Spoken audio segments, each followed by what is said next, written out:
I just hit two major milestones in my personal dividend portfolio, and in this video I'm going to be telling you why they're significant, and to analyze it we'll be looking at my do-it-yourself investor toolkit, which you can download on my Patreon page at the link in the description. But if we jump over to my dividend dashboard, I'll zoom in here just a little bit and you can see the two milestones that I recently hit.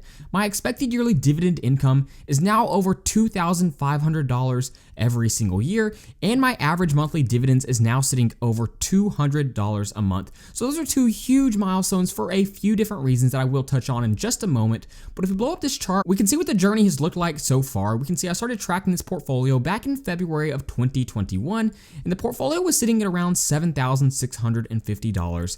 Obviously, I've contributed quite a bit of capital since that time, but I've also been reinvesting dividends and I've seen share price appreciation, and now my dividend portfolio is sitting over $65,000. And obviously, I'm not putting this video together to brag, but to use that as inspiration as an example for what is possible if you stay consistent.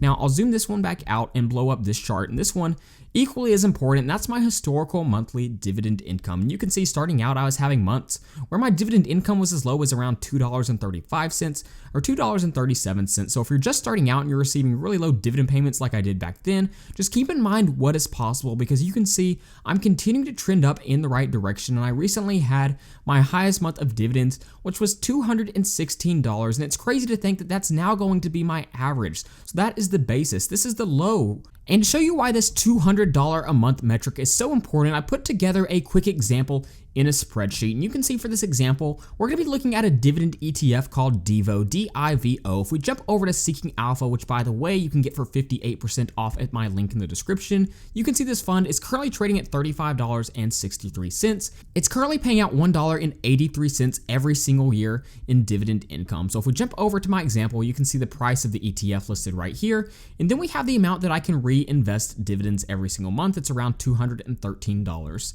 And this is why I think this number is so important, because with $213, I can reinvest those dividends and receive almost 6 full shares of Divo. And I think this is when the dividend compounding effect really starts to take place, when you're making enough in dividend income to continue to buy new shares of dividend ETFs or dividend stocks. Because with the dividend payout of $1.83 every single year, you can see purely from reinvesting my dividends every month, I could be adding around $11 in my annual dividend portfolio without adding any capital to my portfolio. That is purely from reinvesting dividends. That doesn't even take into consideration the fact that this fund will continue to increase the amount it pays in dividends over time. So on a monthly basis, essentially this is the same example except monthly. We can see the price, reinvesting dividends. Again, we can buy around 6 shares every single month, and with a monthly payout of around 15 cents, you can see I'm adding around $1 every single month to my dividend income. And I know this number seems small still right now, but I'm telling you, this is really where the dividend compounding effect starts to take place.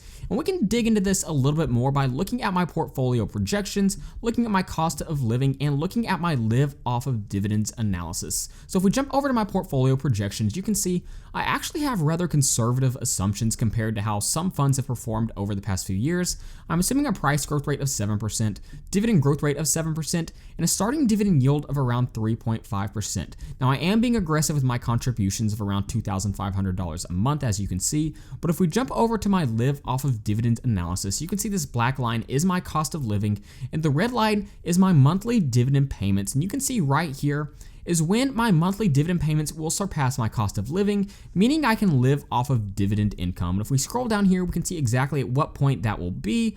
It looks like it's going to be a little over 18 years, and I'll be able to live off of dividend income because my monthly dividends will be around $6,132 a month, while my monthly cost of living will be around $6,110 a month. Now, here's what's even more impressive about this. You can see if we look at this number here, and we go to around 2025, around 2 years from now, you can see that my average monthly dividend income at that point will be almost $500. And you can see this is an exponential chart. That's because the compounding effect really starts to take place when I reinvest those dividends, and those dividend payouts grow over time. So if we jump back over to my investment dashboard and look at this future portfolio outlook, there's a great example here.